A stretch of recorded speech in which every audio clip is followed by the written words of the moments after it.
राज, पोरांनी गर्जना दिल्या नाहीत एवढ्यात तुमच्या नावाच्या. पोरं इसरली वाटतं तुम्हासनी.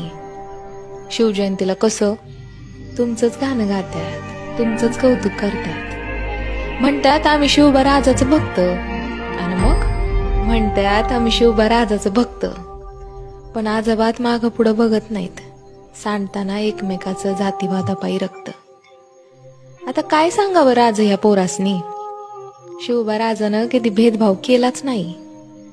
आपल्या सैन्यात 18 पगड जाती जमाती, आणि प्रत्येक जातीचा तुम्हाला बिलही आदर. लोकांनी चांगलाच डाव साधला, आणि स्वराज्यात जातीवाद मात्र वाढला. राज, तुम्ही जर राज असतात तर तुमचं बी डोळं पाणावलंच असतं नाही.